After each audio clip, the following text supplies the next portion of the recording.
Tshepo Magoe will be our Toastmaster of the evening. She is a project manager by profession, and she joined Gaborone Toastmasters in 2024, is passionate about personal growth and communication. She is currently serving as our Vice President of Education, a role that she has taken on, and I'm very proud of her for taking it on. It can be quite demanding, but she's doing quite well. So without further ado, I would like for us to welcome our Toastmaster of the day to the virtual stage, Tshepo Magoe.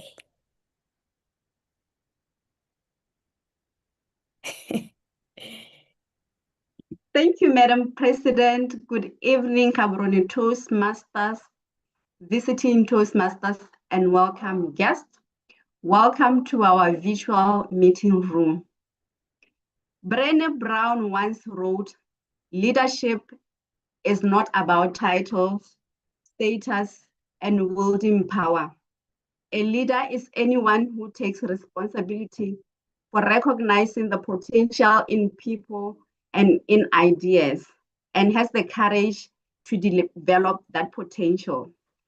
Our theme tonight is Dare to Lead. In a virtual world, leadership takes a unique kind of courage.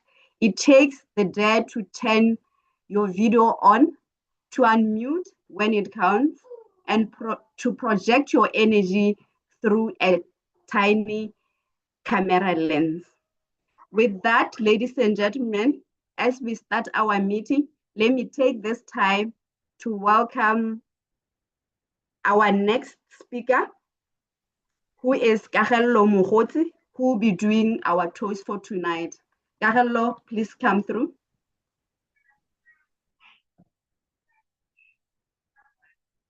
Good evening, Madam Toastmaster of the day, fellow Toastmasters, esteemed guests, and visitors. Please join me as I make a toast.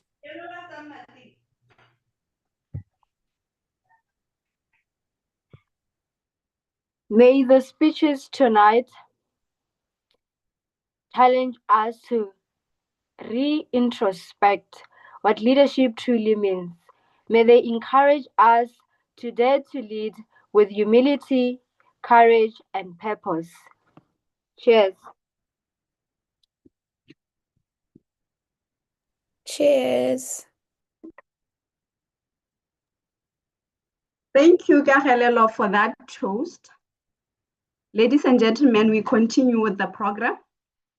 To help us run the meeting flawlessly and maintain our high standards, we have a dedicated team of role players tonight. I'd like to introduce them now. First, to help us keep our courage on a strict schedule, please welcome our timer for tonight, Miss Palisa Makhato. Palisa?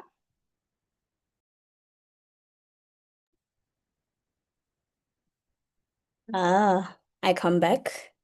I was preparing a few things in the background. Good evening once again, fellow Toastmasters.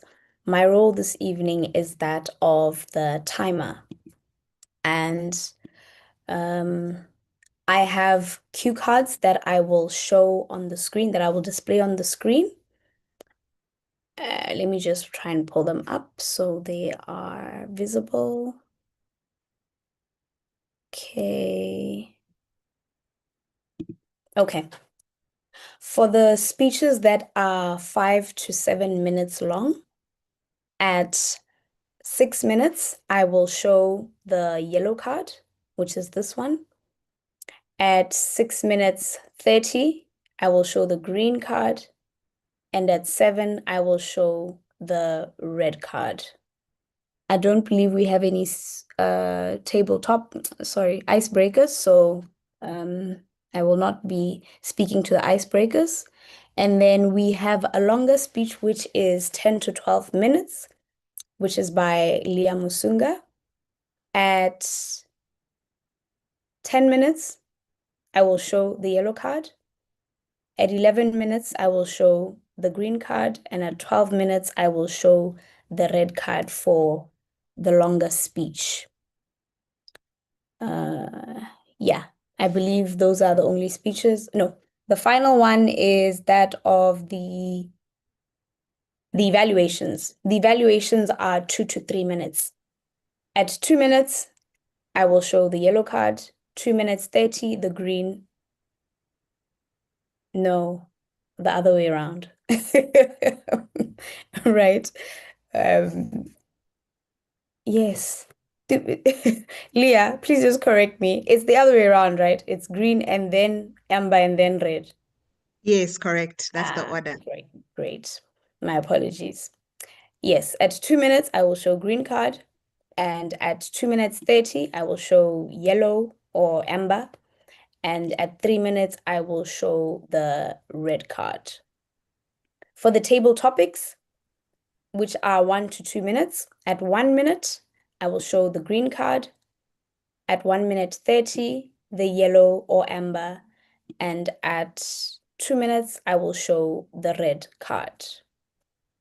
Madam Toastmaster of the day, thank you very much. Thank you, Palisa. I'm sure by now our speakers, our role players, our evaluators know what to expect during this meeting. Next, to help us lead with powerful words and monitor our language, please welcome our grammarian to introduce the role and the word of the day.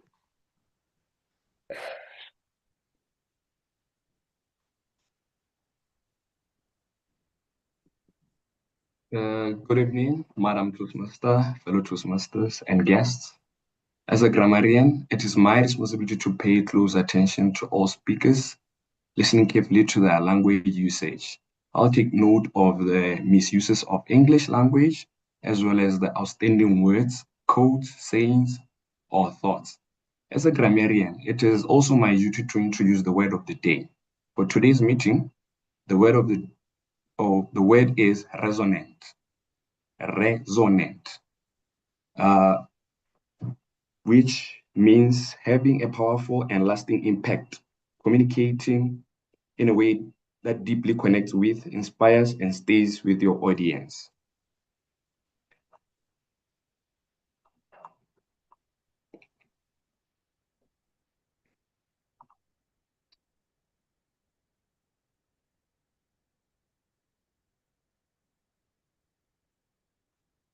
So synonyms or words that we can use instead of resonate is impactful, meaningful, powerful, or memorable. Examples in sentences. Her resonant speech inspired the audience to take action. The evaluator delivered a resonant feedback that encouraged the speaker to grow. Great leaders communicate with resonant messages that stays with people long after they have spoken. Toastmaster style usage. A resonant speech doesn't just inform the audience, it inspires, influences, and leaves a lasting impression. So I would encourage all the speakers to use the word resonant at least 3 times. And I'll leave you with a quote. The most resonant voices are those that speak purpose, authenticity, and heart. Thank you. Thank you, Semi, for that explanation. I'm sure the speakers, the role players, the evaluators have heard you. You want them to use the word of the day at least 3 times. Moving right along, to test our active listening skills at the end of the meeting and see how we truly lead with our ears, please welcome our hack master, Changada, to explain the role.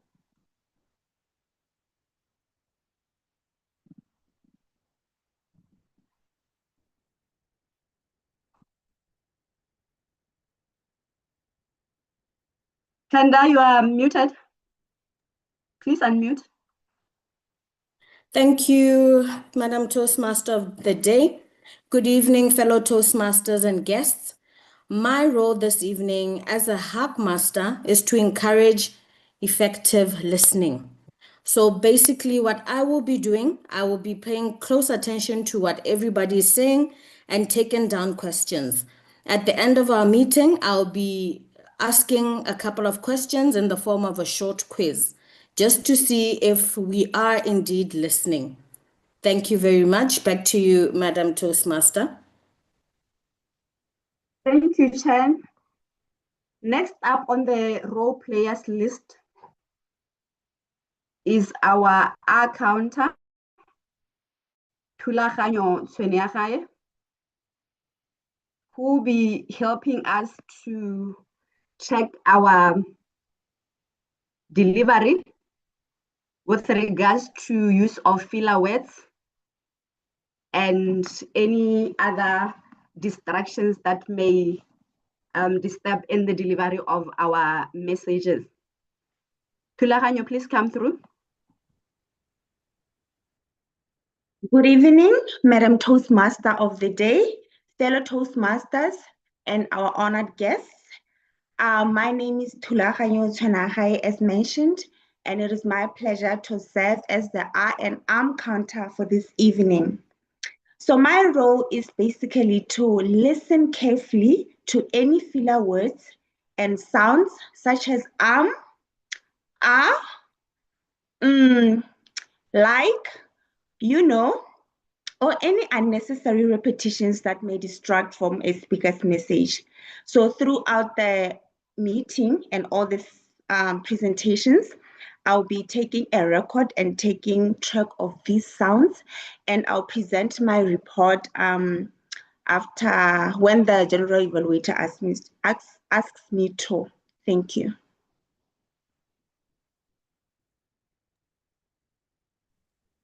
Thank you, Thulaganyo, and the rest of role players for explaining your roles.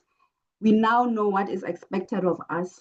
We'll be also looking out for that word of the day, the use of the word of the day. I'm sure we are now ready to start off our meeting. We are now moving to the prepared speeches section. This is where our members dare to test new skills, step out of their comfort zones, and lead us into their world. First on the speakers list, we have Hilda, who will be evaluated by Barnabas Morake.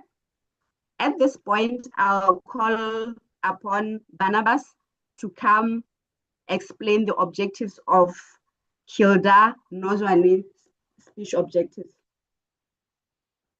Thank you, Barnabas. Thank you, Madam Truth of the Day. Hold on. Tonight, I'm happy to evaluate Hilda. We'll be doing her Master Level 1 speech.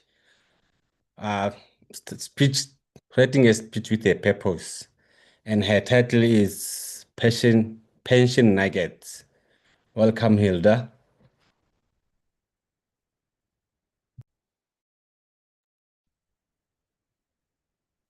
Hilda Nozwane, Pension Nuggets,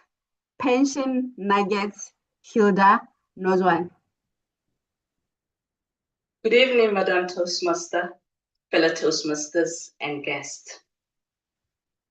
My topic today, ladies and gentlemen, is about pension nuggets. Fellow Toastmasters, have you heard a saying from your younger siblings or your colleagues that you live only once? Fellow Toastmasters, a couple of years ago, I decided to volunteer to be a member trustee of our organization's pension fund. And to be confirmed and admitted to be a representative, it's it takes a longer period of about 6 to 8 months for you to be vetted and to be admitted to be a representative or a member trustee. This topic, fellow Toastmasters, came about a couple of months ago when we received our pension fund statement, and colleagues started murmuring and showing disappointment in their faces, and they were very unhappy. The reason they were disappointed, ladies and gentlemen, was when they took the statements and they compared the balance of their statements in comparison to the number of years that they've worked for the organization, they really felt disappointed that the money was too little. And so they just felt disgruntled and started talking negative about the pension fund. However, the organization or the HR department had previously organized some road shows to teach us employees about the pension fund. They taught us what the pension fund was all about, why it was important to have a pension fund. And they even went to the extent of explaining our own statements, what the figures in the statements meant, and what the contribution of the employer for each and every individual was. And they stated that as the employer, every month they contribute 16% of our basic salary into the pension fund. They even advised us as staff that we could contribute at least 1% of our basic salary as additional voluntary contributions to increase the contributions that they were making. But at the time that we were receiving this advice, people started having negative talks, like saying, no, they have to enjoy their monies now, or rather they do not want their family members to come and enjoy the hard earnings. But now, fellow Toastmasters, there's a new Income Tax Act that has come into effect on the 1st of July, 2026. And the Income Tax Act that has come into effect is going to affect those employees that earn more than 400,000 ULA per annum. The excess tax that they would be paying would be 27.5% or 2.5% increase from the previous, which was 25%. It is now that as each and every individual or citizens that are working, including us as employees in our organizations, that now additional voluntary contributions should resonate with us in that we should now contribute at least that 1% additional voluntary contributions to reduce the tax burden, because the tax is calculated less after the deduction of the tax, after the deduction of the pension. So when we're still in our prime right now, we should be accumulating more of our pension fund. Though other people may argue to say, okay, fine, as you are still working now, you will not be taxed. However, when you retire, the remuneration that you'll be getting or the pension amount that you'll be getting will be taxed. But we should be wise now and ensure that we increase our saving nest and take advantage of the income tax bracket that is being affected. Because when you pay less, you're making savings for yourself in the current situation. So now as people, as staff, as colleagues, we should be advising each other in our workplaces that, guys, let's take advantage now so that we are taxed on less of our remuneration now rather than later. And one of the things that was discouraged my fellow colleagues was that some of the statements showed that for them to be getting 80% of their current remuneration, they would have to work beyond the retirement age of 60. And it is not always possible, colleagues, for one to exceed that age limit.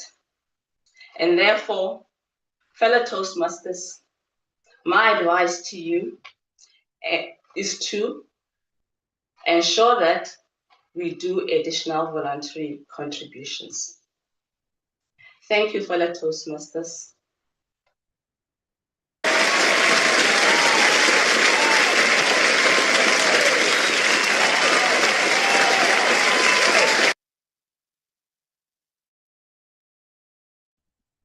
So much, Hilda, for that informative lesson on pension and tax, especially with the current situation.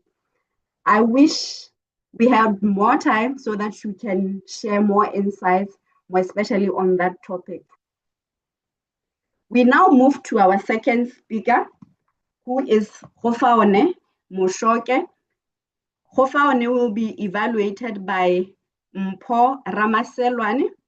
At this point, I'll call upon Mpho to come give Gofaone speech objectives.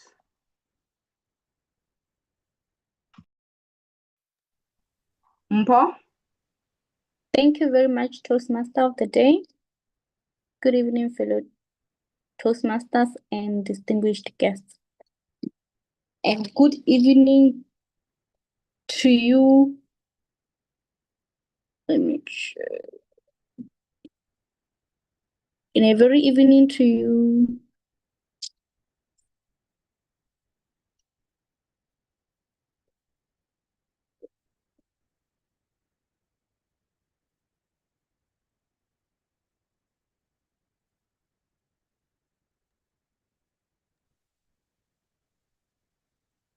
Mpho? We can hear you. Okay. Please go ahead. A very good evening to you, Gofaone Moshoke. I'll be looking at 3 things from your speech.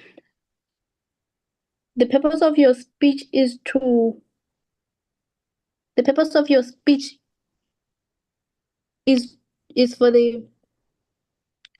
for you to learn or review basic methods of writing a speech with a defined purpose and to present a well-organized speech on any topic. So I'll be looking into those aspects. That is your speech well-organized and well-delivered, and is your speech maybe humorous, informational, or any style member chooses. So at the end of the day, at the end of the meeting, I'll give an evaluation. Thank you.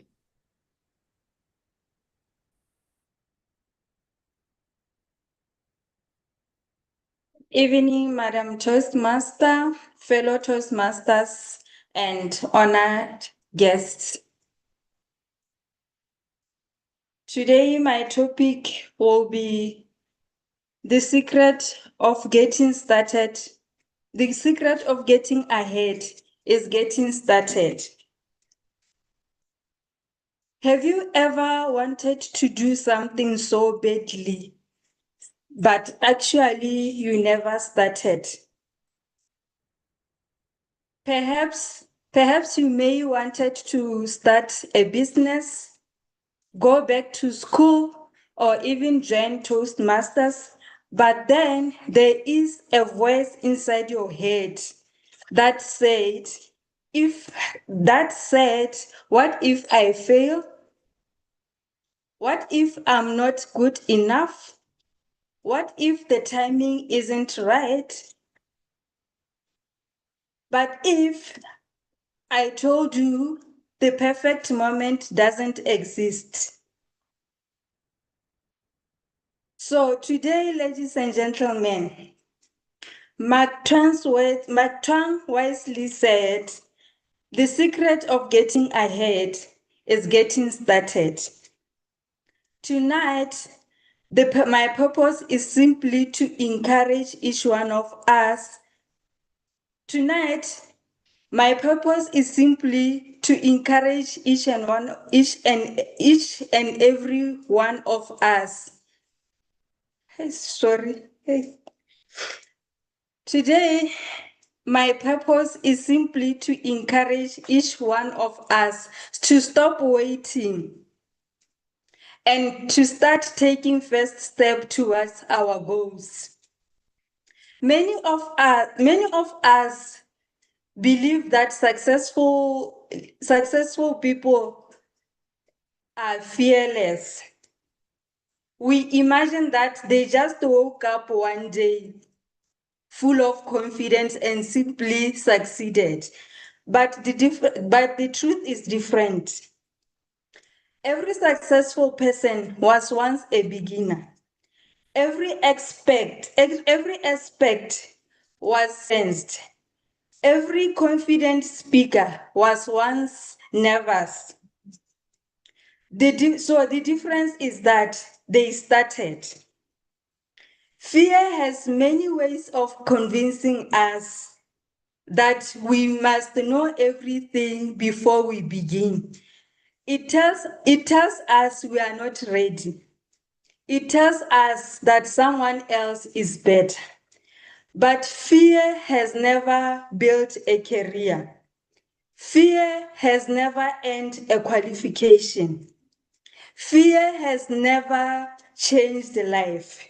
Action does. So, ladies and gentlemen, looking back at my journey, I realized that each and every important achievement in my life started with one decision. I'll share my story with you regarding my academic journey. During my senior school days, I had passion in accounting courses. When we applied for admission in tertiary institutions, I applied later than others due to personal reasons. The institution that was still open for applications, unfortunately had space for Bachelor of Computer Science, but at that time, that was not my area of interest. But I had no choice. Because all other institutions were already closed for applications. I ended up enrolling for Bachelor of Science in Computing.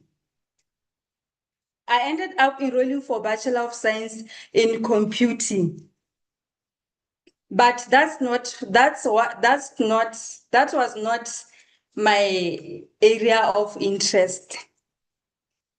After a few months, I started questioning myself. What can I do to earn an accounting qualification? Where can I get the funds to sponsor myself for an accounting course? Is it not going to be a burden on me? Hence, now I'll be doing 2 courses at the same time. But how is my cousin managing 2 schools at the same time? And I just told myself, if she is managing, me too, I can manage. I then sat down with my grandmother and shared this with her. Since I was talking about school, she got easily convinced, and then she agreed to sponsor me. I looked around for a school which I can attend on part-time basis, and I enrolled for diploma in accounting. While on the other course I was attending on full-time basis, I completed my full-time degree in 2016, followed by my diploma in 2017. I got my first job through my diploma in accounting.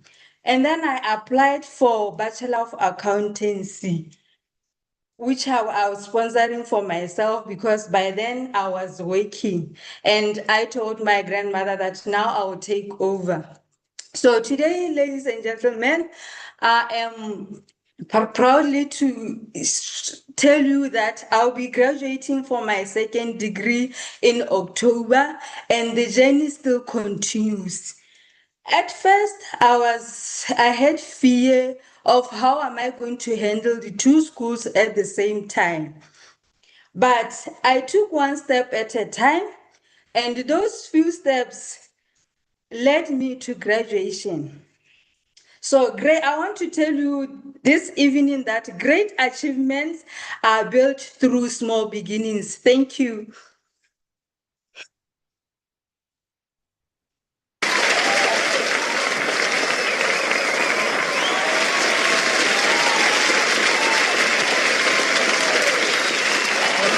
I was looking at her. You saw me. Thank you so much, Kofa, for that inspirational message. It is true that it is better to start early, and that every confident speaker was once nervous. Even though at times I never really believed that Tumelo or Leah were once nervous. But we move right along. Our next speaker is Ola Murinda, who will be evaluated by Kagello Mogotsi. At this point, I'll call Kagello to come explain Ola speech objectives.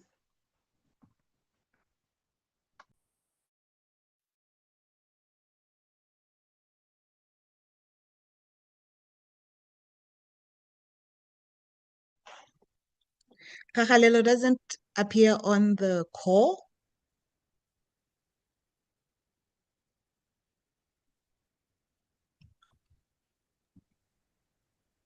What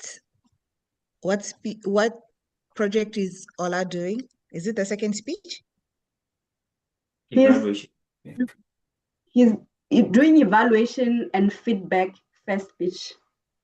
Oh, okay. Maybe I can just step in the meantime. Let me just Thank you, try. Leah. Okay.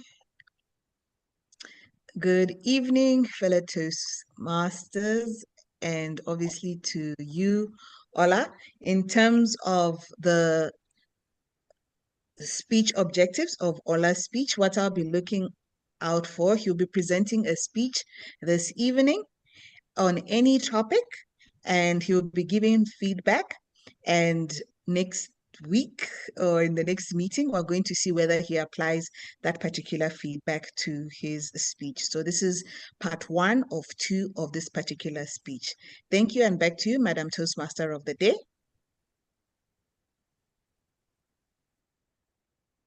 Thank you, Leah. Thank you for stepping in. Ola Murinda, something after perfection, nothing to show for it. Something after perfection, nothing to show for it. Ola Murinda. Thank you, Madam Toastmasters. Good evening, fellow Toastmasters and guests. It was a sunny day, But by the time I got home, the sun was setting. I opened the gate after a long, busy day. And there she was, my little niece. The moment she saw me, she started running towards me, shouting, "Uncle, uncle, uncle." At that moment, I forgot how tired I was. I started running towards her too, trying to match her excitement. I picked her up. Usually, this is the part where I ask her, "How was your day?" But before I could say one word, she was already telling me about everything. Her day was great. Her school was great. Her friends were great. And as always, she came back home excited about one thing: homework. Not games, not cartoons, not snacks, but homework. Her homework that day was to make a paper artifact, something creative, something beautiful, something she could take to school the next morning. Immediately, I thought to myself, I know exactly what I'm going to make for her. An origami swan, a small paper bed, elegant, graceful, calm, a symbol of beauty and purity. To me, it's something that matched her personality perfectly. So I sat down and I started folding. The first one came out nicely, then the second, then the third, then the fourth, then the fifth, then the sixth, then the seventh. But each one had something wrong. One wing was uneven, one head was too short, one body looked strange, one just did not feel perfect. So I threw them away, one by one, inside the dustbin, because in my mind, if it is not perfect, then it is not good enough. By then, I was tired. My fingers were tired. My eyes were tired. My mind was tired. But my little niece still needed something to take to school the next morning. I wanted to make one more, just one more, but I had no energy left. So I thought to myself, I'll rest for a moment. And that moment became sleep. The next morning came.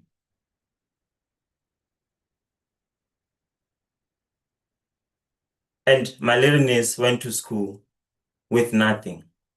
No string, no paper artifact, nothing to show. I looked into her eyes, and all I could see was disappointment. Not anger, but disappointment. The kind of disappointment that quietly asks, "Uncle, what happened?" And the truth was this: I had made something. In fact, I had made many things. But because I was chasing perfection, I gave her nothing.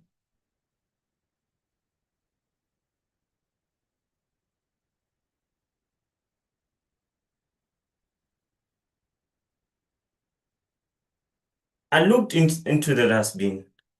All it were all the swans I had rejected, not because they were useless, but because they were not perfect.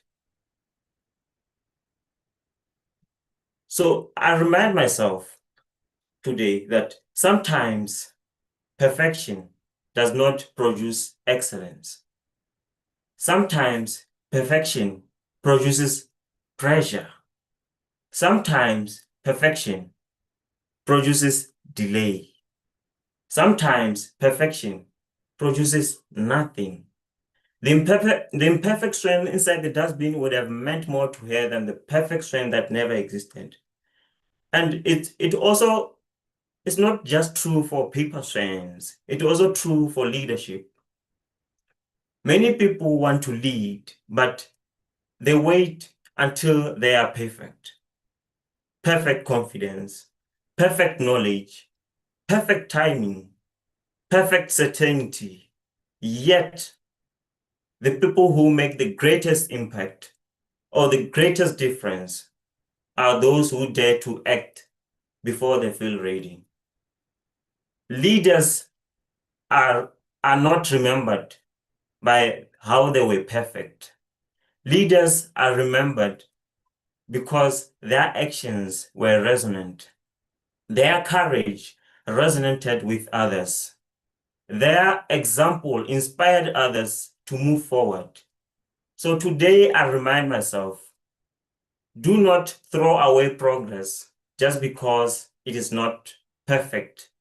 Do not keep people waiting for your effort just because you are busy chasing an impossible standard. Sometimes what people need from us is not perfection. They simply need us to show up with something. Thank you. And over to you, Madam Toastmaster.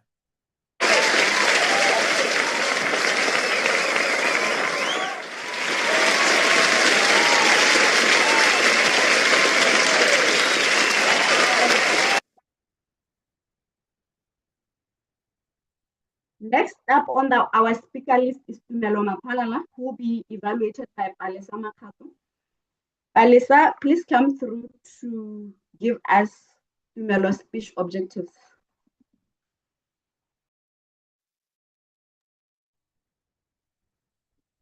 Hi, Toastmasters and guests. This evening, I will be evaluating Tumelo Mapalala. Tumelo is doing her dynamic leadership pathway, and she is currently on level 2. Her speech is leadership style. And the purpose or objective of this speech is for Tumelo to identify her leadership style or styles if she has more than one, and tell us about them in general. I look forward to hearing Tumelo's speech this evening. Over to you, Toastmaster of the Day. Tumelo Mapalala, leadership speaks. Leadership speaks, Tumelo Mapalala.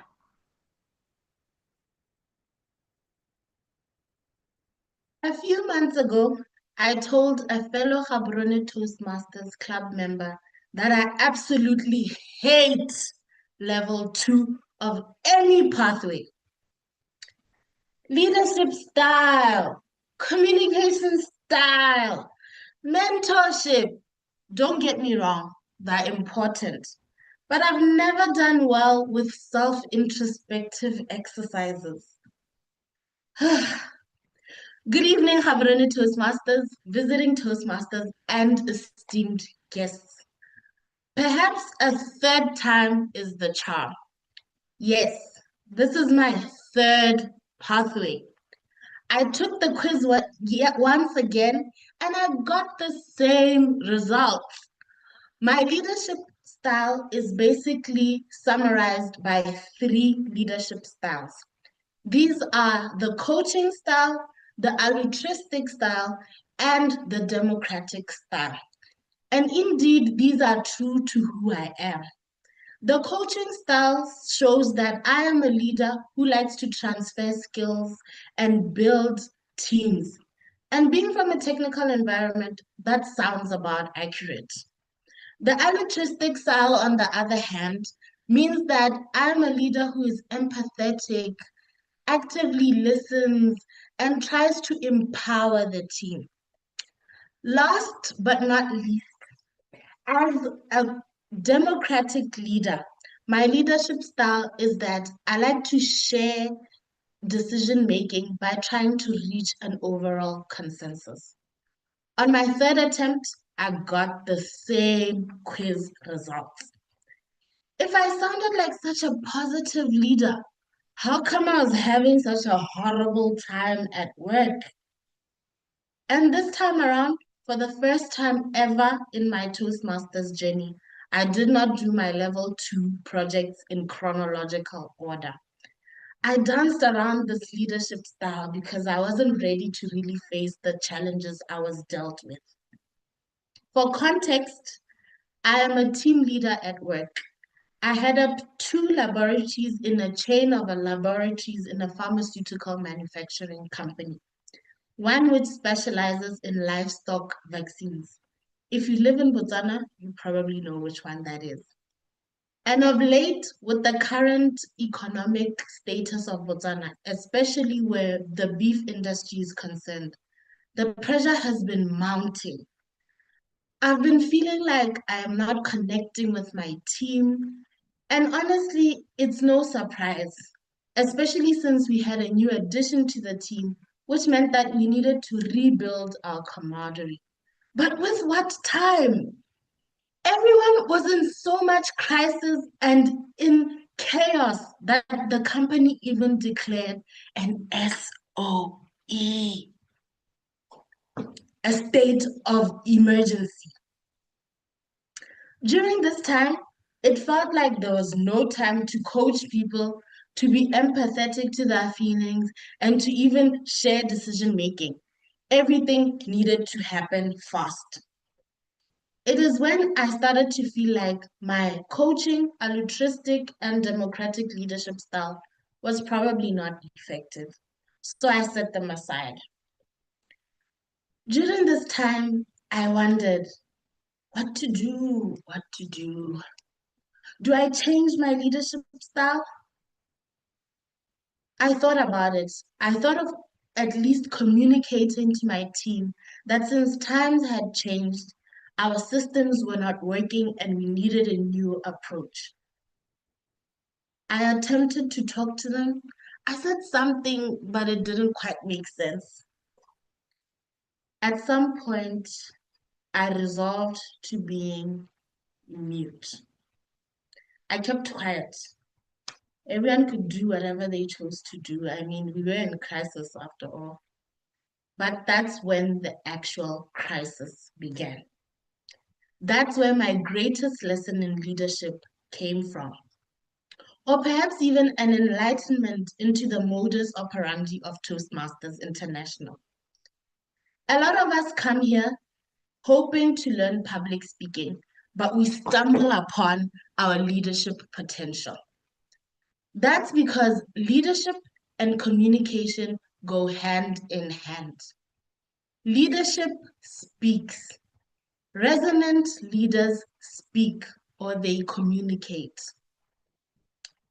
In conclusion, ladies and gentlemen, when I look back at it, I realize that no leadership style, good or bad, or however it may seem, cannot come across without communication.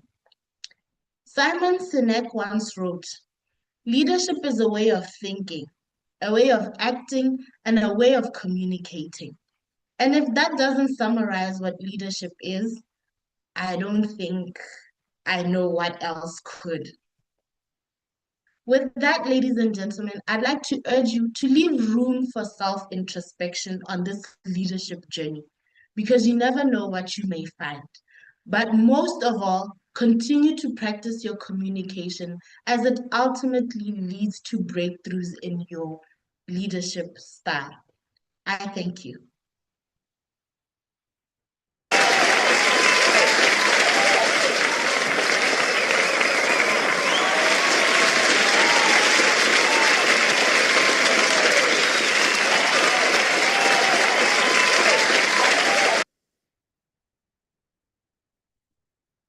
For taking us through your leadership style.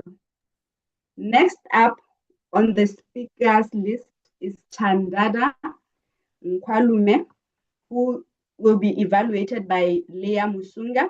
At this point, I'll call upon Ms. Leah Musunga to explain Chen's speech objectives.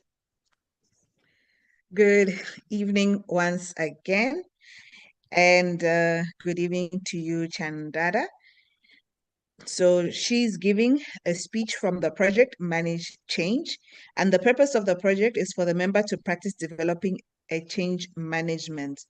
So the purpose of the speech is for the member to share some aspects of a change management plan. Thank you, and back to you, Madam Toastmaster of the Day.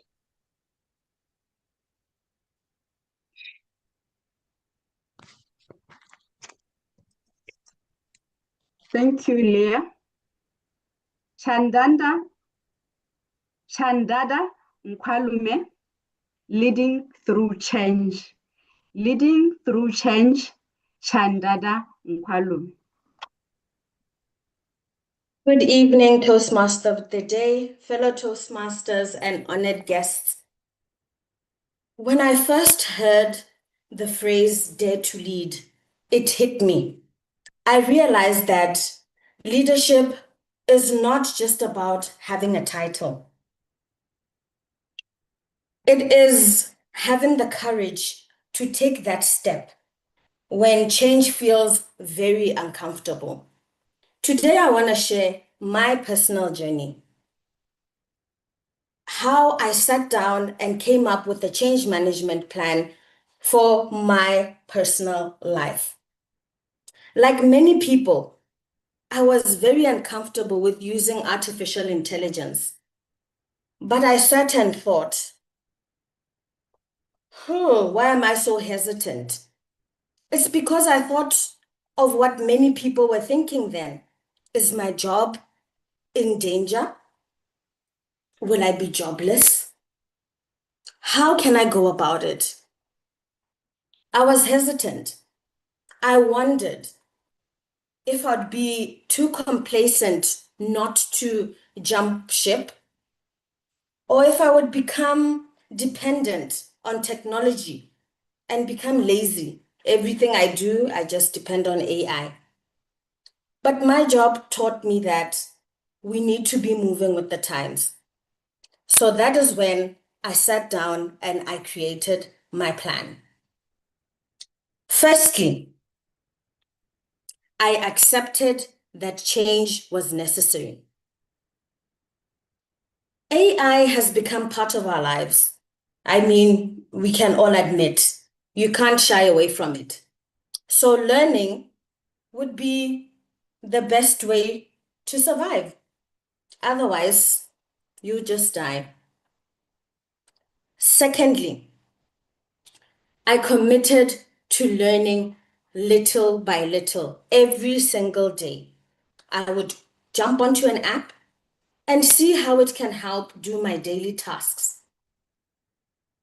I was very inquisitive. I was on the backs of the IT guys at work because obviously to them, it's a no-brainer. It's something they work with every single day of their lives. I spent a few minutes every day after work ticking off the tasks that I wanted to learn via AI.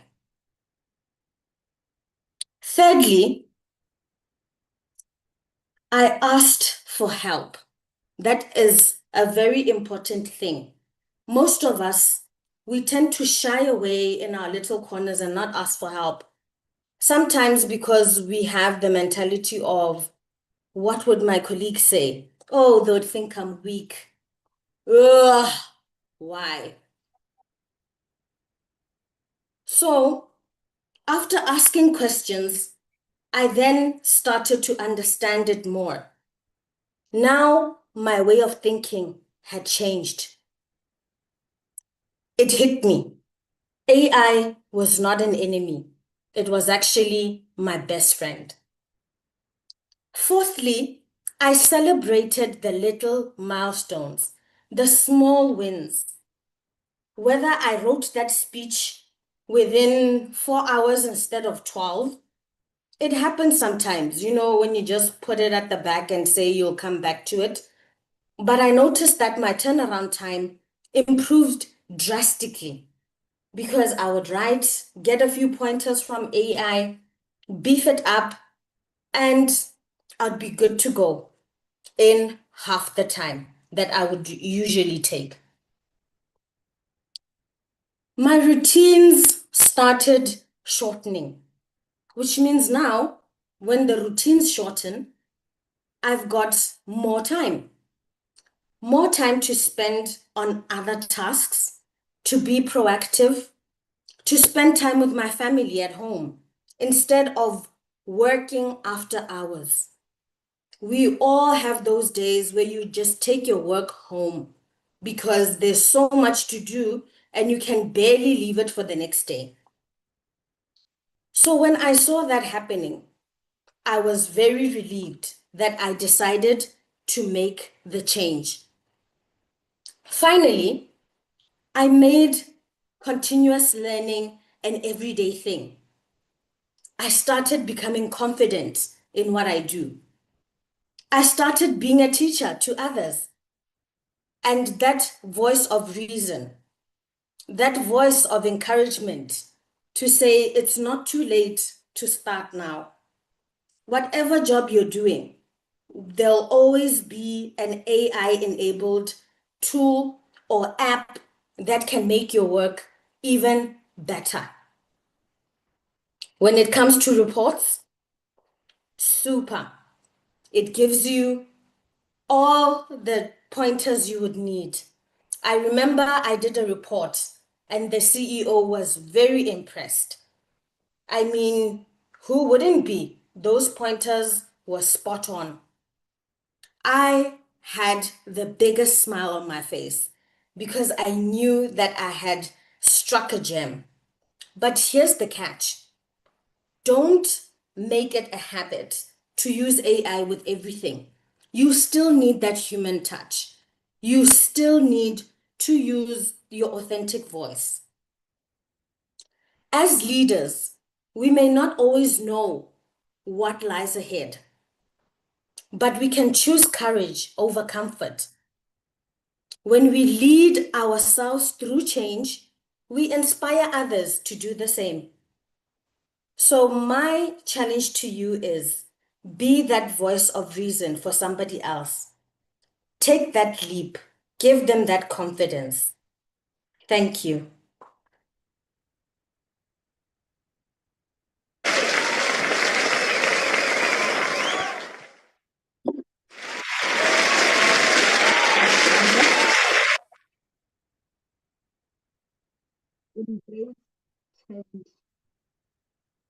Our last speaker for tonight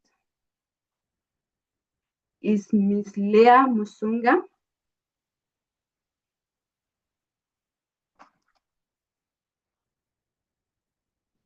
Who will be giving us an educational. Her project title is Organizing Your Speech from the Better Speakers series. Organizing Your Speech from the Better Speakers series, Leah Musunga.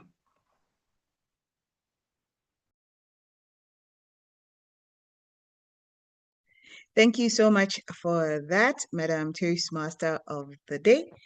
And good evening, fellow Toastmasters and guests. Have you ever listened to a speaker who had great ideas but left you wondering? What was the point? Or on the other hand, have you heard someone whose message flowed so naturally that every point was easy to follow and remember? The difference is rarely talent, it's organization.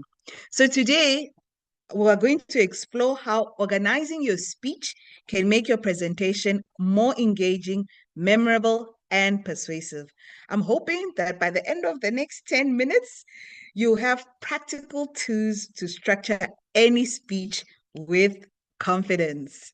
So let me just prepare my slides so that I can share with you, because I do have a PowerPoint presentation that I will be sharing as we are talking about organizing your speech. Okay.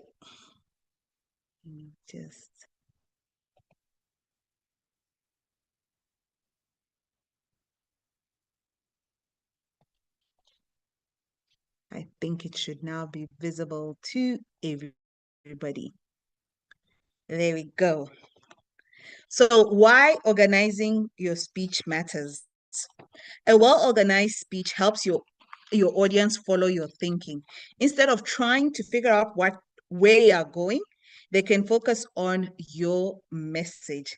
So an organized speech will make sure that you capture the audience attention, you keep the listeners engaged, you make ideas easier to understand, and you help your audience remember what you said.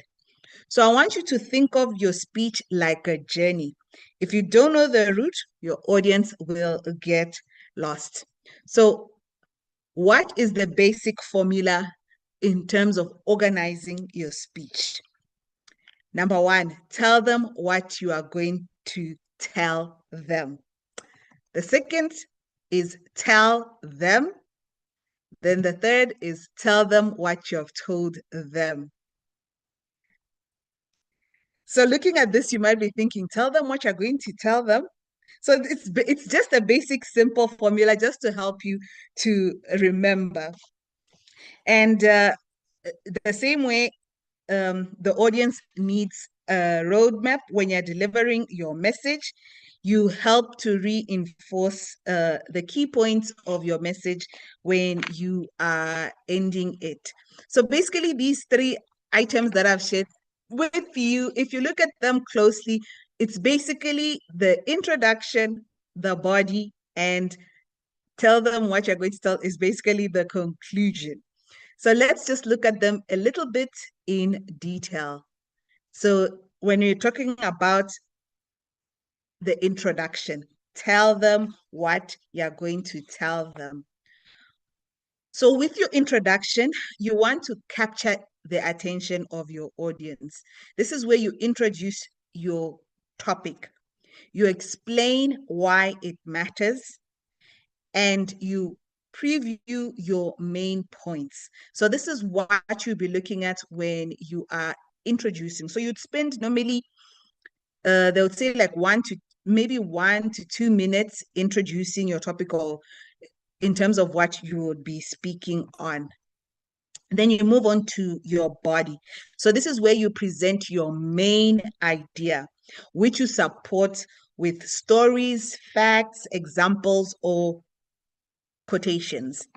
And then finally, so yeah, main idea supporting material. Finally, we have your conclusion. So this is where you summarize the message, and you make sure that you leave your audience with something memorable, a challenge, a quotation, or a call to action. So we'll now just look at how do we fill in this outline in terms, especially with the body. So this is where you would list your key points. So this is with your body, because one thing you realize is that many people struggle because they try to write the introduction first. Instead, you could actually start with the body. What is the main key thing that you want to tell your audience? So this is where you would ask yourself, what is the one thing I want my audience to remember? Once you've identified that key message, you build 3 to 5 supporting points around it. And after that, then you would go and write your introduction, and your conclusion also becomes so much easier. So like I said, so in the main point, you would, again, I said, you list your key points, arrange them in order, expand upon them, then you go develop your introduction and the close of your speech. Sometimes you might think, maybe there's a different way I can look at how I can organize my speech. So sometimes you can create what is called a mind map. So a mind map is just basically a diagram that helps determine what you will include in your speech and when it will be mentioned. So how would you go about creating a mind map in terms of organizing your ideas? So step number 1, this is where you would have your main topic. What is it again? What is it that I want to speak about? From then on, you would now develop all the other ideas that would go around the main topic that you will be speaking on. So this is where you would have your outline, you develop some of your other ideas. Maybe you'll be telling, again, in terms of the introduction, what is it that you want to say right at the beginning? And all these items eventually, they all link together to the main idea that you are trying to communicate to your audience.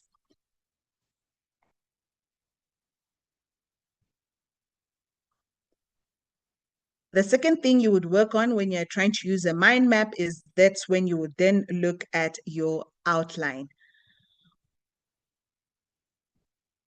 So this is when now you have crystallized what is the message you're going to say, where you're looking at, okay, my introduction, my body, and then my conclusion, and how this all now fits together in terms of the speech that you're preparing to share with your audience. So in terms of also looking at your introduction, so this is where your introduction is something that when you talk about great introductions, these are things that would include maybe a short story, maybe it's a quotation, a question, or maybe you use a bold statement. So remember, with your introduction, you want to have something that's attention grabbing, clearly telling the audience what they will learn. And remember, you only have one chance to make that first impression. And when we look also at our conclusion in terms of how we end the speeches, you want to summarize your key points or reinforce your central message. And you want to maybe sometimes finish off with a memorable statement or a call to action. Your conclusion is what your audience is most likely to remember. So you want to make sure that you make it count. So that's with the introduction, and in terms of how you would also look at your conclusion, which is the ending part of your speech.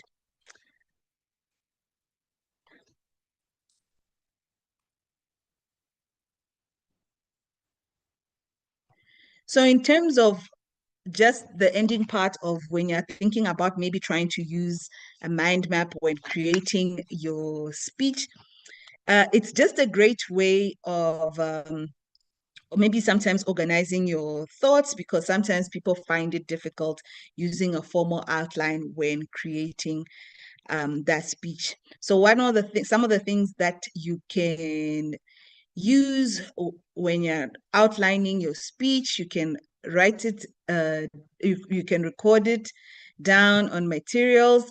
Maybe when you're making notes, you can use asterisks, numbers, color codes when you're trying to come up with your ideas. And when you're trying to come up with your ideas. And of course, in the end, there's this quote from a Greek poet that says, "It is best to do things systematically, since we are only human, and disorder is our worst enemy." So the main key thing about preparing your speech and making sure that it is structured is that it helps you to ensure that you tell a cohesive story, a story which has a strong opening, memorable conclusion, and a body that fits well in the main story that you're trying to tell. You can go about this by using an outline or using a mind map when you are organizing your speech. When your speech is organized, your audience spends less time trying to understand your structure and more time understanding your message. I'd like to leave you with this thought. People don't remember every word of your speech. They remember how clearly they understood your message. So the next time you prepare a speech, don't just think about what you're going to say. Spend equal time thinking about how you are going to organize it. And with that being said, I don't know, maybe if there's just one question I can answer based on what I had shared. Otherwise, I can see I'm already on the yellow. And that is the end of my presentation for this evening.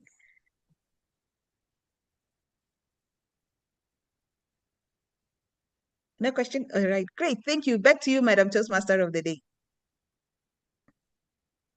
Thank you, Leah. Tell them what you are going to tell them. Tell them. Tell them what you told them. Thank you. At this point, I'll call back our timekeeper, Alisa Makatu, to tell us how we did with time. Alisa?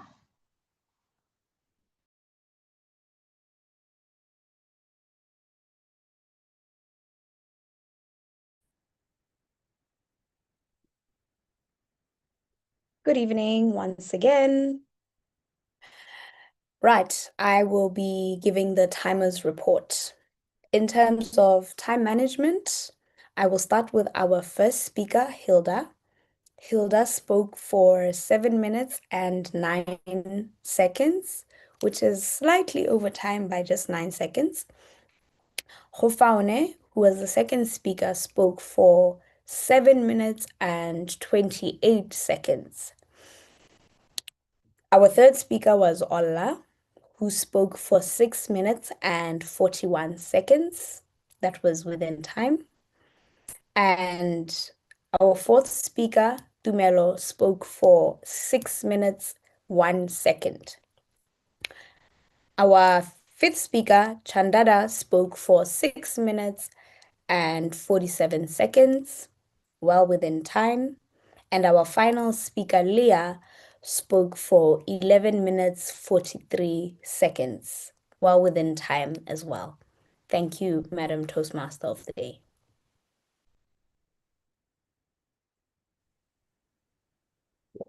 Thank you, Alisa.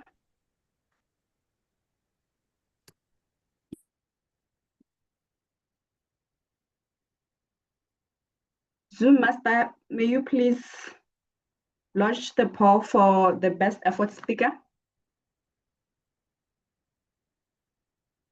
And while we do that, I'm on it. Hasina Hamdani, please prepare to come through.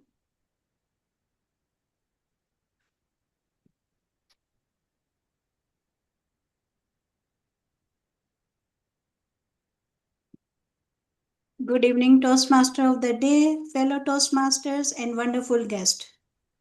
Today I am serving as your table topic master, and I have prepared 10 topics on the theme of our day, Dare to Lead. And I would encourage all of you to use the word of the day, resonant, naturally, while you speak. For our guest and one-timers, let me explain how it works. I will ask a question and you have to respond. Your timing will be between 1 to 2 minutes. Nothing, no wrong or right answers. You just have to speak authentically from your heart, that you can give your unique perspective, your story, your thoughts. Just share those with us. So, are you ready to dare? I would like to have a few volunteers. Please raise your hands so that we can go ahead. Any taker? There's Julie. Julie just unmuted. Julie. So, yes. Yes. So, Julie, which number you would like to choose from 1 to 10? Between 1 to 10? From Number? 1 to 10. Yes. 3. 3. Okay, your question is, what is one thing you have always wanted to say but never had the courage to? What is one thing you have always wanted to say but never had the courage to? Julie. What is one thing I've always wanted to say but never had the courage to? Good evening, fellow Toastmasters in Gaborone from Belito, representing Elevate Online, which is our new club name. There's one thing that I've never been able to say, but I've wanted to. There's been so many. There's been so many times that I've wanted to say things. And I might have that feeling inside me or that thought inside my head. Maybe there was a need to say something. Maybe I should have said something sometimes. I've so many times not had the courage. And so many times I've not been able to express myself the right way. Was actually why I joined Toastmasters, because I wanted to learn how to express myself. And when we do try to say the things which are important, the things that we should say, I just find that very often I've not known how to say them. There's not only been one thing that I've always wanted to say. There's been many times that I should have spoken up, that I should have pointed something out, that I should have contributed something to a conversation, that I should have, I saw something that was wrong, morally and ethically wrong, when I should have spoken up. It's a skill, isn't it? It's a skill to speak up and say something that you should say. So there's not only one thing that I should have said in my life. It's happened very often. But you know what? I'm a Toastmaster now, and I've learned a little bit more. And I am going to say, I'm going to give my opinion. I'm going to speak when I know that it is necessary and I can do it in the right manner with the correct feeling and take the opportunity to speak. So thank you for reminding me of something that I really need to work on. Back to you, Madam Table Topics Master. Madam. Thank you, Julie. Yeah, your answer resonates with many of us. So many times we want to say something, but we don't have the skill, we don't have the dare, we don't have to say this is right and wrong is wrong.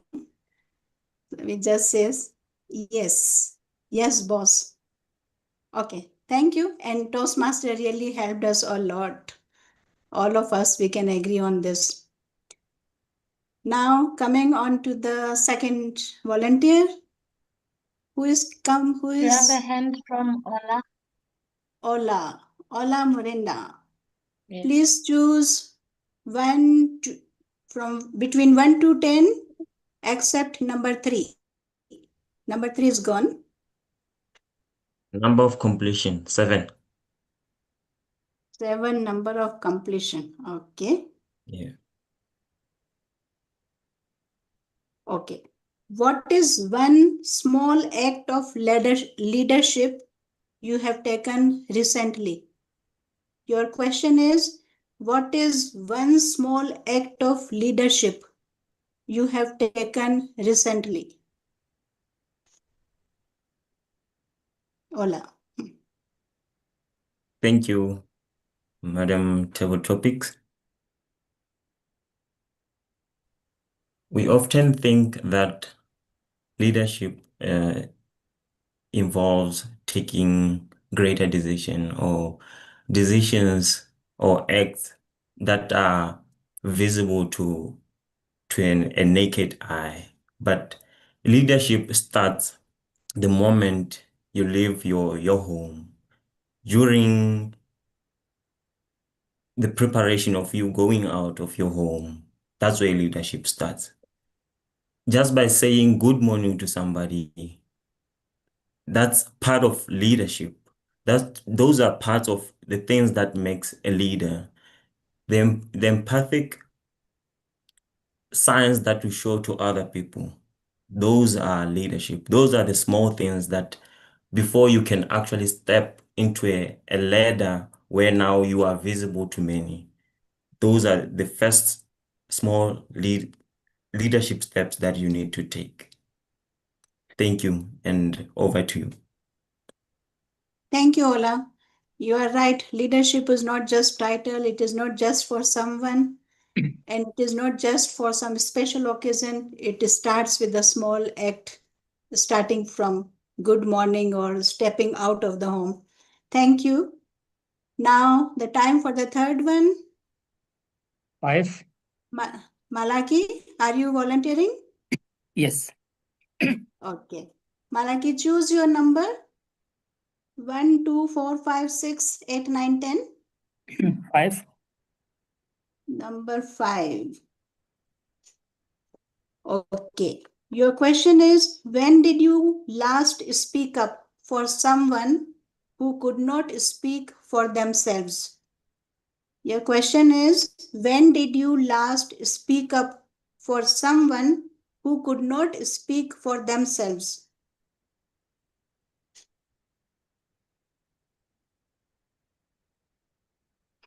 Malaki. Thank you, Table Topics Master. When did I last speak to someone who could not speak for himself or for herself? Yeah. This is a tough question. This is about character.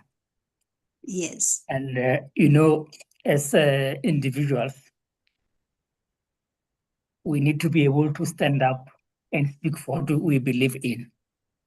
And you also need to be able to speak up for people who are absent when wrong things are being said about them.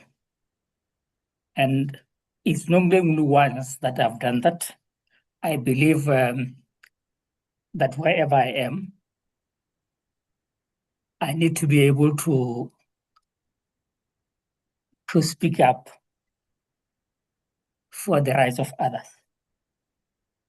That is why even in my work life, at some point, I served in the union to be able to represent other workers in the speaking up for their rights. And I believe that I'm not saying that I am perfect, but I believe that if I know you and someone is wrongly representing you, I should be able to speak up, stating how I know you, so that you are not badly painted just because you are not there. Thank you, Madam Table Topics Master. Thank you, Malaki. This was just such a wonderful answer. And you spoke up for those workers when you realize that it is the right thing, I have to raise their voice. That was something inspiring. Now, who is the next one? Today I don't have to wait. Today our theme is Dare to Lead. So I need the fourth one.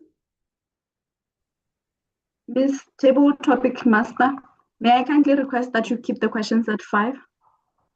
Yes, 5? I'll keep up to 2 more 5. to go. No problem. Yeah. Is it done? My time is done? Timer? It's I not have yet done done. Yeah, I have No, done only two three. more questions. Yeah, two more questions. So two more volunteers. Who is the next one? Without wasting a time, or should I call someone? Question From number guest? one. Hello. Sorry? Question My number name one. is Misang. You have two volunteers, so Barnabas and then Marilyn. Okay, so who is coming first? Barnabas? Yeah. Choose your number. One. Number one. Yeah. Okay. If you had to give a 5-minute speech with no preparation, what topic would you choose and why? If Thank you you very had to much. give a 5-minute speech with no preparation, what topic would you choose and why?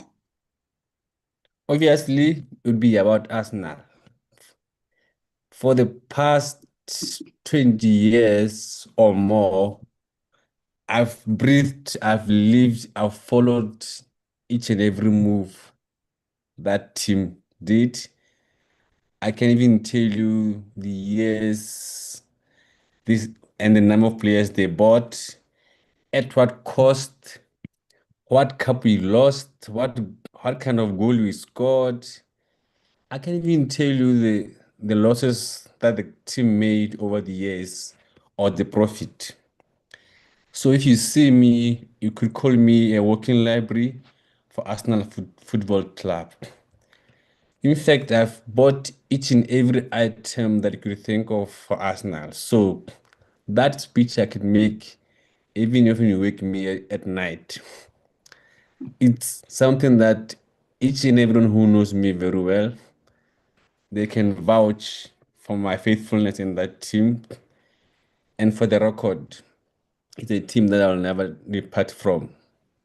So that kind of, I even think that 5 minutes won't be enough for me to talk about Arsenal, but I'll try to squeeze it in that in. Thank you very much. Thank you, Barnabas. As soon as as I was reading the question, I understood you are going to talk about Arsenal. Thank you. Yes. So now, Tumisang, please come on the stage and choose your number 1, 2, 5, 8, 9, 10.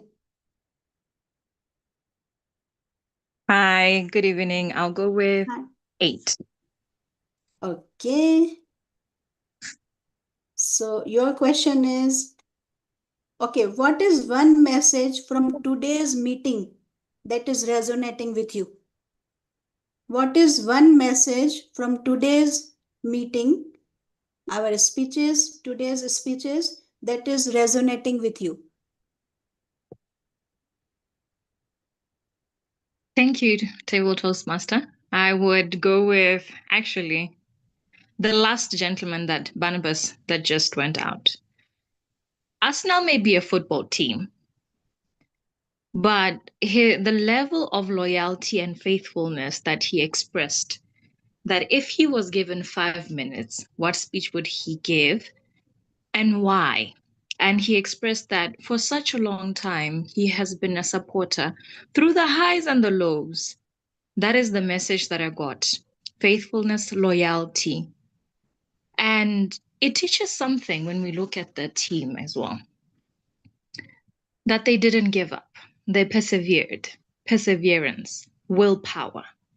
That strength, as Mahatma Gandhi once said that, I will not quote word for word, but strength does not come from physical capability, but indomitable will. So the willpower of Arsenal to keep on pushing and pushing, time after time, till they got that league, till they won, and they said, we have the cup. And for the willingness and the love, this is where it's at. That though we may not understand the rage that some of these men and women have when they lose, that team loses, and it hits their heart, but what it shows is that the level of adoration and affection and dedication that one would have towards something, and they still keep on.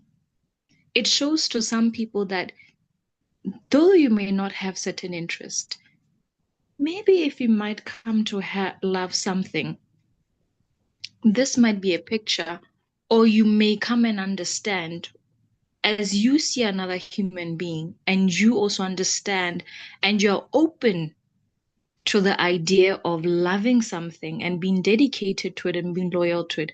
This is the level that you could be at. I didn't say be a super fanatic, but loyalty, perseverance, and love and dedication will require a lot out of a person. And that's what I learned.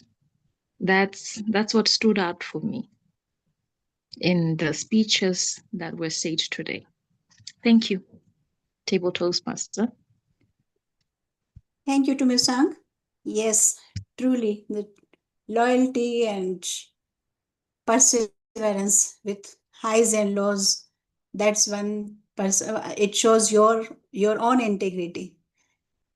Okay, so I think my time is over. All the 5 questions, I think the answers were related to, we build up something, empathy and reflection, and then to the message we rounded up with the today's meeting resonance also. So thank you. Back to you, Madam Toastmaster of the Day. Thank you, Hasina, and all our speakers.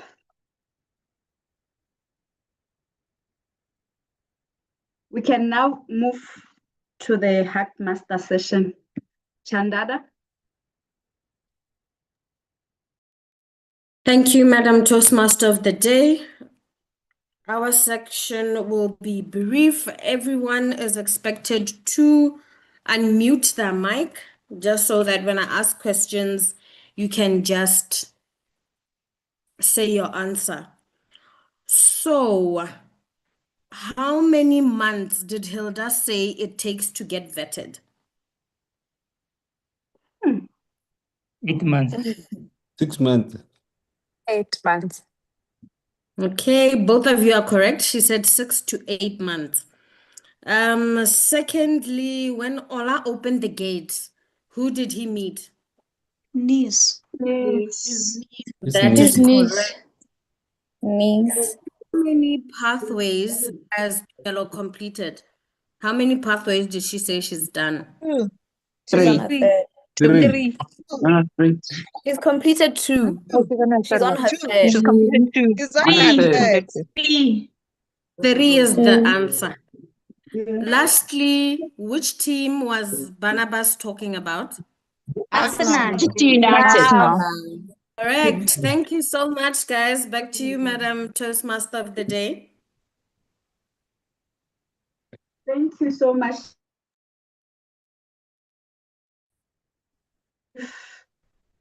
And to the point, Hackmaster session.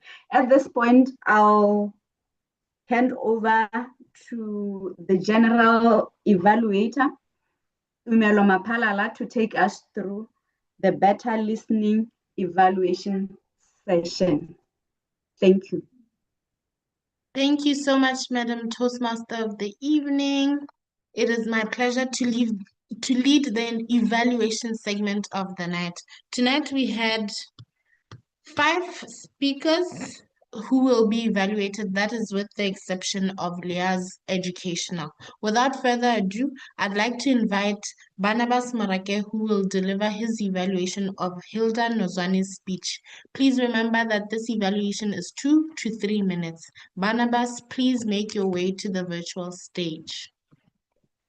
Thank you, Tumelo. I'll give Hilda feedback in 3 ways. Number 1, what she excelled at. Number 2, what she may want to work on. And finally, what to challenge herself on.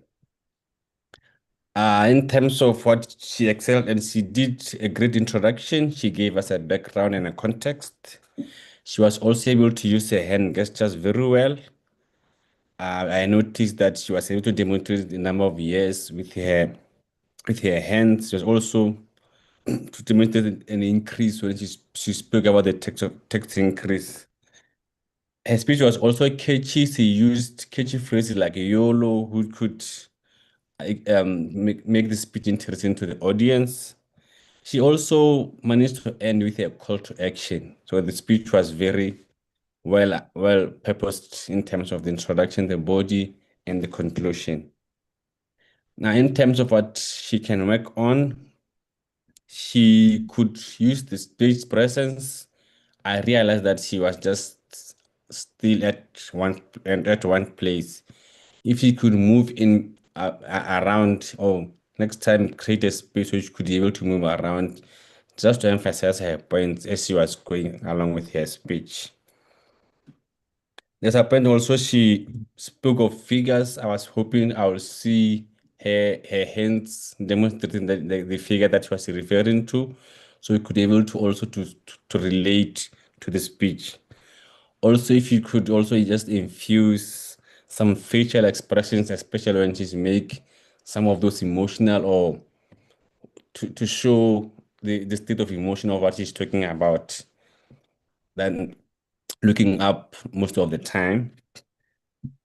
Then finally, in terms of what to challenge herself, to challenge herself to work on the long pauses, I see that she took a bit of more pauses, which take this theme out of the flow of her speech. And finally, utilize the word of the day. It maybe it had arrived a bit late for you to infuse into a speech, but next time try to ensure that you infuse the word. Other than that, this was a great speech. I really enjoyed it.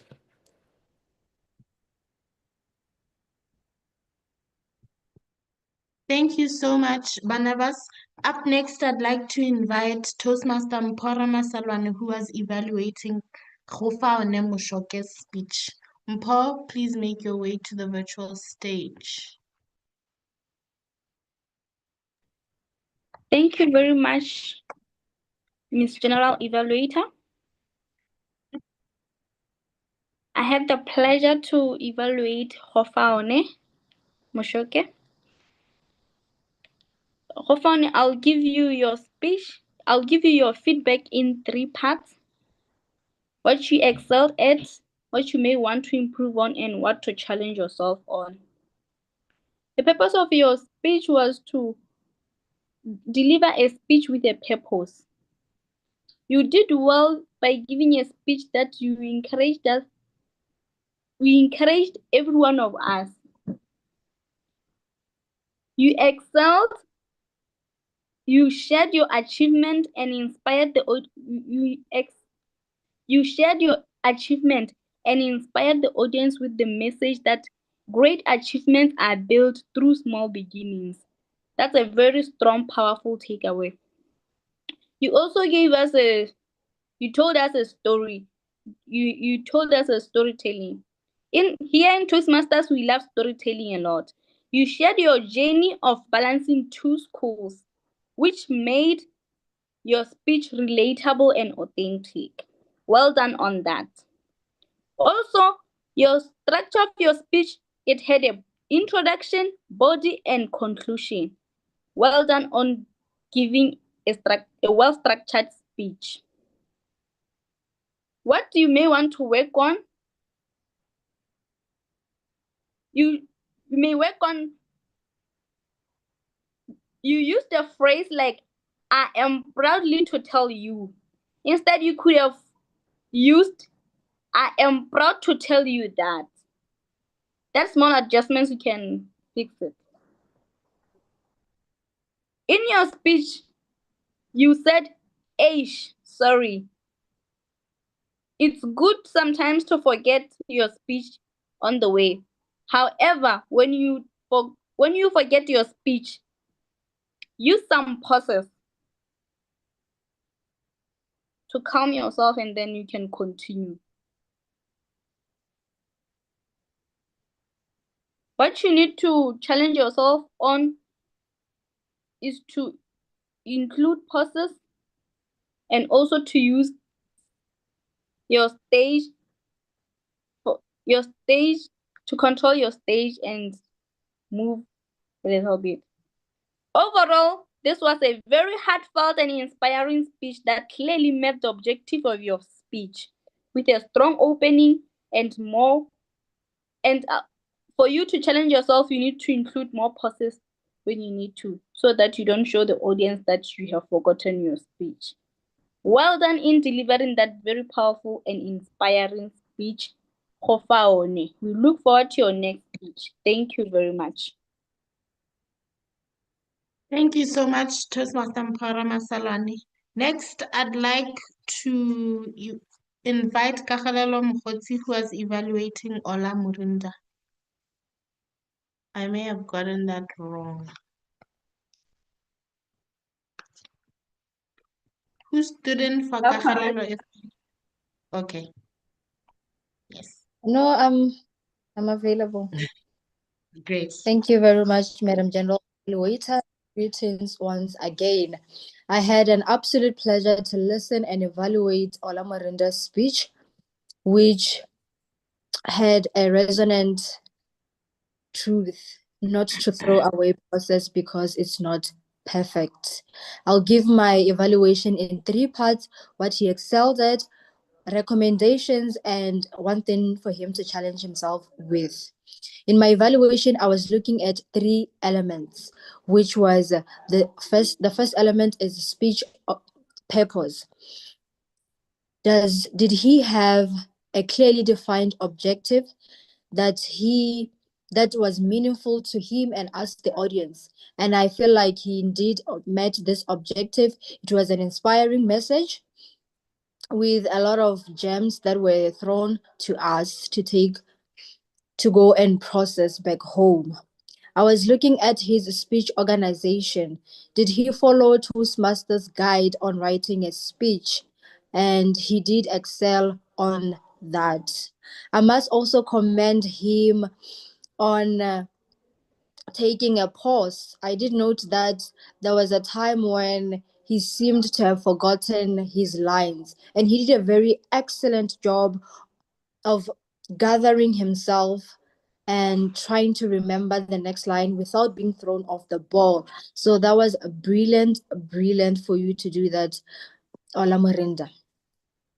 In terms of recommendations, in one of the elements that I was looking at was vocal variety. I was looking at, are you able to color your speeches with your voice? I did note some efforts that you tried to make in terms of distinguishing between your voice and your niece's voice. But I would have loved for you to say, like, for example, there was a when you towards the beginning of your speech, you said your niece jumped saying, "Uncle, uncle, how was your day?" This was the kind of tone that I was expecting, a soft tone and a high-pitched voice, so that we can clearly distinguish that this is a little girl's voice. And then another recommendation is be aware of unintentional body language. I did note that there was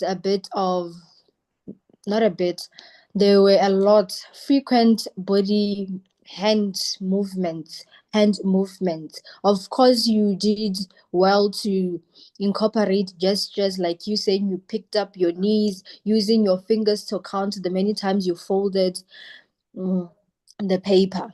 However, it got overpowered by a frequent use of hands. At some point, your hands they were close to your ears. So be intentional with how you use your hands. I would challenge Ola Murinda to have a clearly defined call of action. At the end of his speech, he did say, "This is a reminder to myself not to throw this, even if it's not perfect." But you didn't leave us with anything. You didn't challenge us. You didn't give us an assignment. We just left there.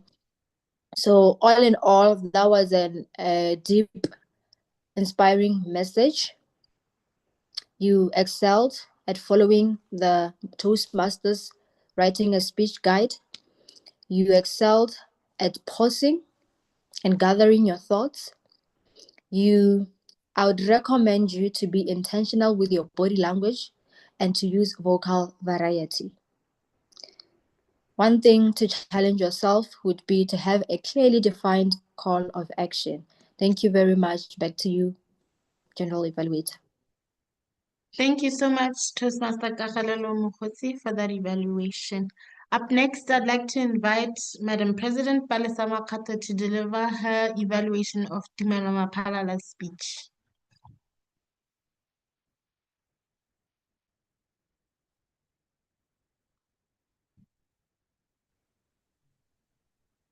Right. Who's going to time me? Somebody please take it up. Right. Good evening once again.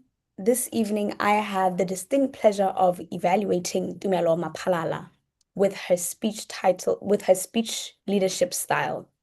The objective or purpose of Tumelo's speech was for her to identify a leadership style, whether it's one or quite a number of them, that impact the leadership style impact on herself or others, or others. Tumelo, first things first, I'd like to let you know what you excelled on. In terms of your speech, I liked the fact that it had a resonant opening. Your speech opening was resonant in the fact that we are able, for people that have done their level 2 speeches, they know how taxing it can be. I, for one, know that. So it was very clear when you said you told someone how you hate level 2s. In that moment, I could tell how much you hated it, and I could also speak to the same. I felt it. Secondly, like I mentioned, your objective was for you to identify your leadership style or styles. And you didn't just identify one, you identified three. And you elucidated them all very well. You clarified and explained them well. You said them in threes: coaching style, arbitristic, I believe. I'm not sure. And the last one was democratic. You told us about the three leadership styles, your leadership styles, and what each of them entail, which was done perfectly. The third thing that you excelled at was your gestures. You used your body language very well. It was apt in the way that you delivered your speech. There was an instance where you said it was mounting, and that was you pushing your shoulders down to show us that it was mounting. It was a heavy on you. Another example that I liked was when you said leadership and communication go hand in hand. Just those gestures alone perfectly communicate what you're saying. If we can't hear you, we can definitely see what you're trying to communicate. So I believe that was well executed. It reinforced the point that you were trying to make. In terms of things that I would have liked to see, your speech objective was to tell us how your leadership style impacted yourself and others. And I believe you spoke more to how it impacted you and not necessarily how the leadership styles impacted others. So in terms of challenging yourself, next time, because I know you're going for level 4, a fourth pathway, please just try and speak to how your leadership style impacted you and others.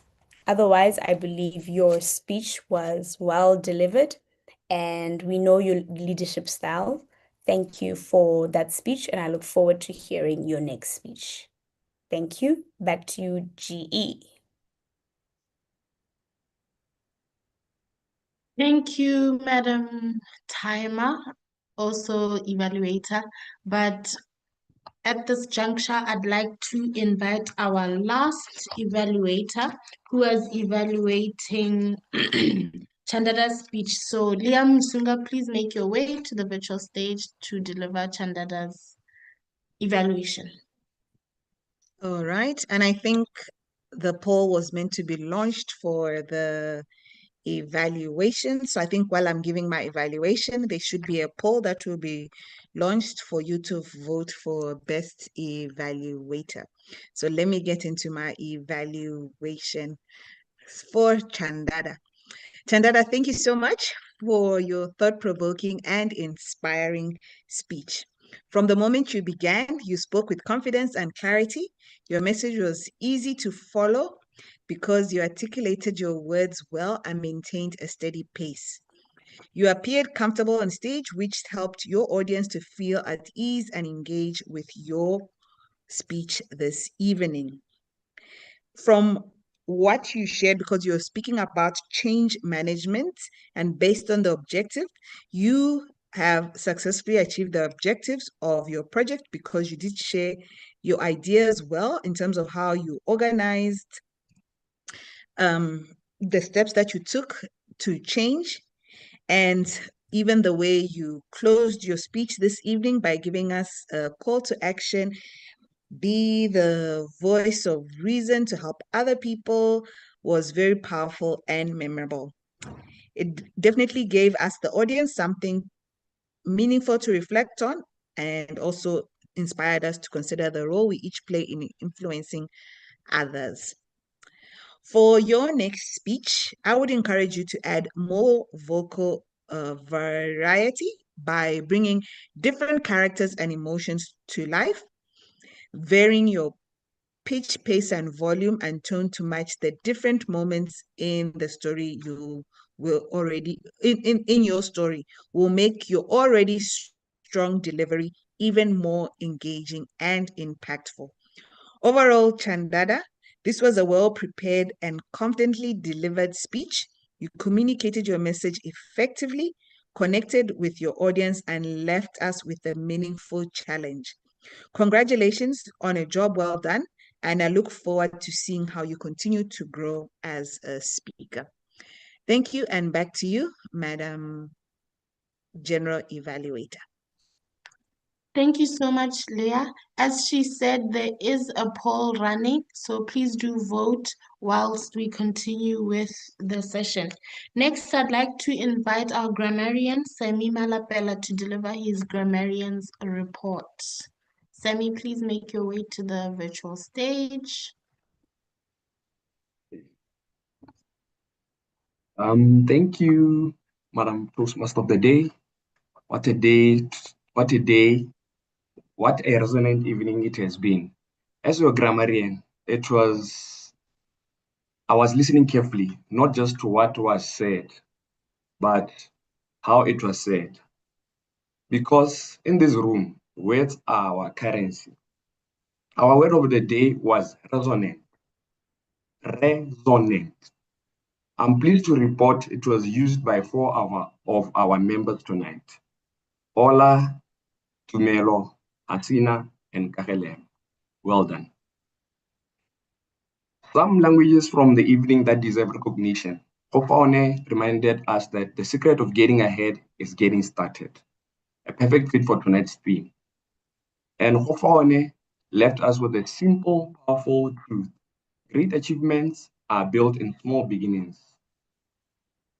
2 small notes worth sharing, not as criticism, but as gifts we give each other. The use of unofficial language, slang, and grammatical errors. For example, one of our speakers said youngins, but instead he could have said minors, or youngsters. Overall, Tuna's language was bold and expressive. And we also had a list of quotes, thoughts that were feed to tonight's theme. Marilyn Tumisan quoted Mahatma Gandhi. Strength does not come from physical capacity, it comes from indomitable will. And also, Leah, I didn't catch the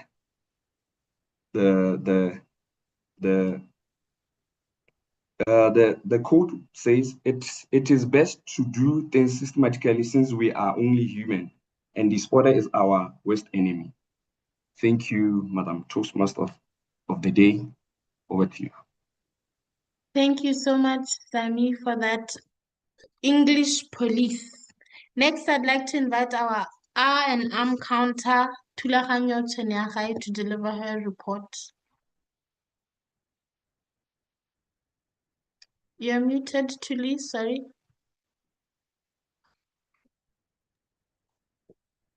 Thank you so much to me.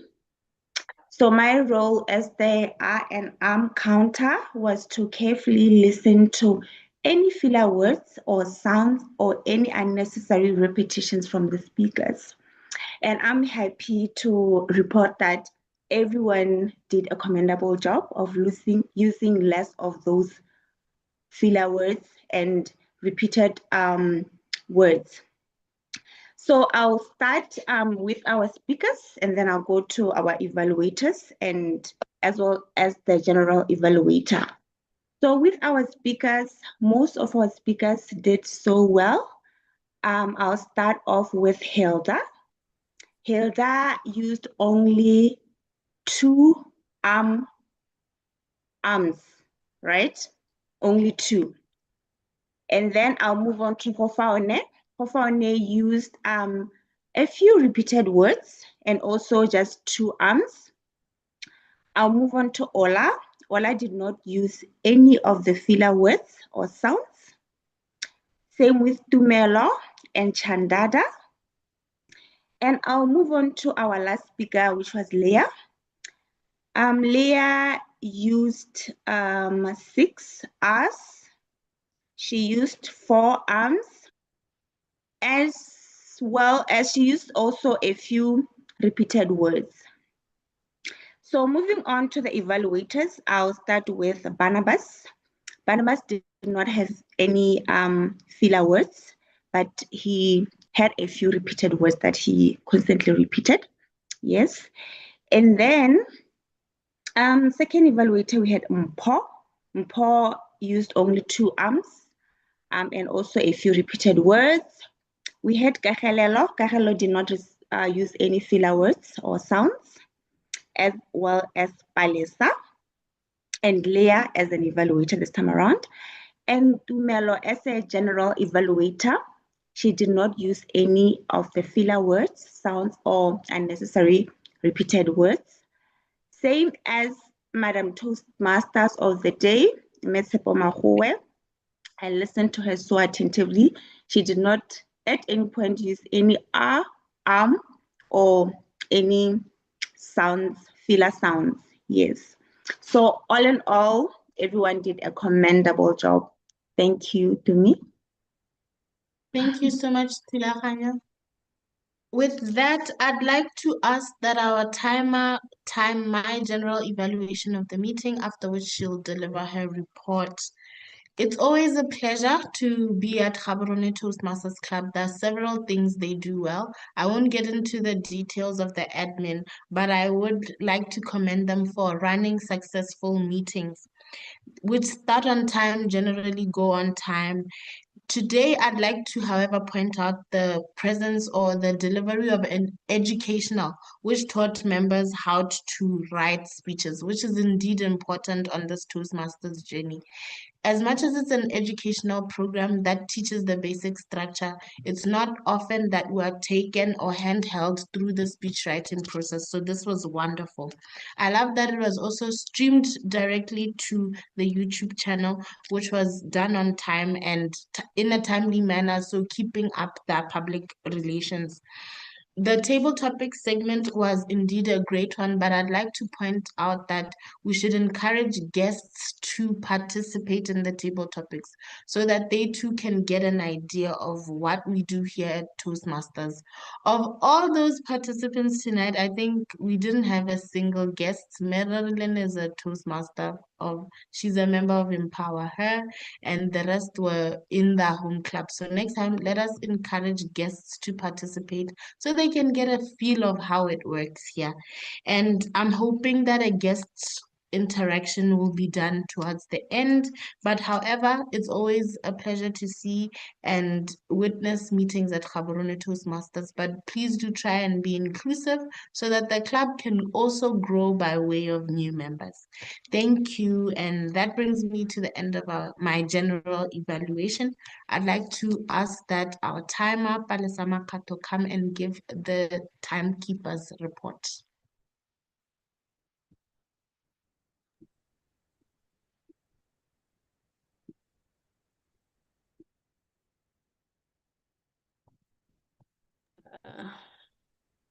Right. Good evening once. I don't know how many times I've come on the stage this evening, but it's okay. Here at Toastmasters, we wear many, many hats. I will be giving the timer's report. Right. I will start with the table topics. In terms of table topics, our first speaker, Julie, spoke for 2 minutes, 32 seconds. Ola Murinda spoke for 1 minute, 13 seconds. Malaki spoke for 1 minute, 29 seconds. Barnabas spoke for 1 minute, 9 seconds. Marilyn spoke for 2 minutes, 37 seconds. So table topics are 1 to 2 minutes. Everybody except Julie and Marilyn spoke within time. So like I said, Julie was 2 minutes, 32 seconds, and Marilyn 2 minutes, 37 seconds. Right, next up, we have the evaluations segment. Barnabas spoke for 1 minute, 57 seconds. Mpho spoke for 2 minutes, 51 seconds. Kagelelo spoke for 4 minutes, 19 seconds.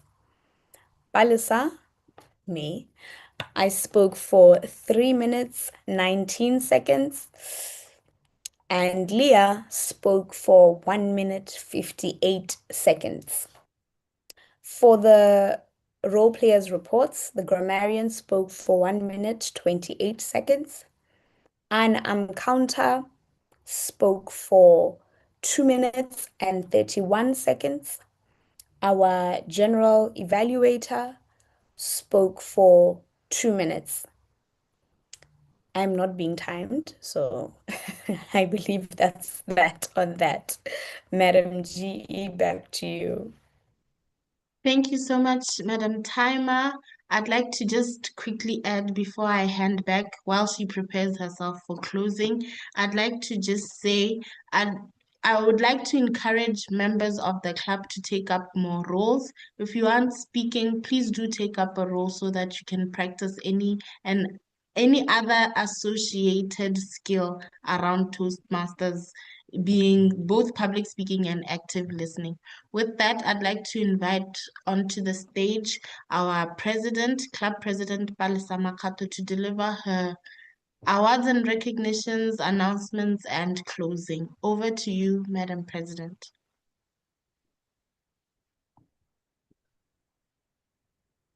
Thank you, Madam GE. That was a fun meeting. Guests and Toastmasters, thank you very much for attending tonight's meeting. My sincere apologies. We are over time by 9 minutes, and that's not a good look because here at Gaborone Toastmasters, we take time management very seriously. So I'd like to sincerely apologize for the delay. Before we close, I'd just like to display the rewards and recognition. Please give me a second so that I share my screen. Okay. Is my screen visible? Yay, nay? Yes. Perfect. Right. As you can see on the screen, our best effort speaker is Ola Murinda. Please give him a round of applause. Boo, boo, boo, boo, boo, boo. Right? Yay. Okay, I see emojis, I see reactions. Love it, love it. Well done to you, Ola Murinda. You are on your level 1 and already you've received a reward for being best effort speaker. Well done and continue on this journey. And then for our best evaluator, myself. It is not rigged, people. It is not rigged. The poll gave the results. So congratulations to myself on that award. Right.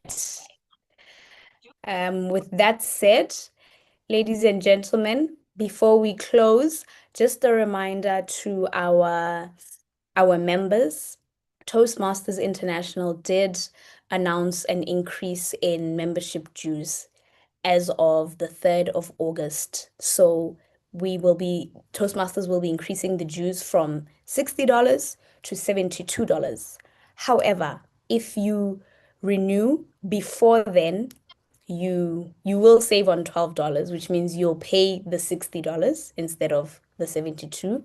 And you also get a Toastmasters t-shirt. So for those of you that would like to get that t-shirt and save $12, I would encourage you to pay your membership dues before the 3rd of August. If you have any questions, we will stay on the line. The exco will stay on the line, and you may ask any questions that you may have after the meeting has ended. With that said, thank you very much to our guests, our visiting Toastmasters, Julie Davies, who's always welcome here at Gaborone Toastmasters, and all our other visiting Toastmasters. I would like to say good night and thank you very much. You may stop the recording. Bye. Bye.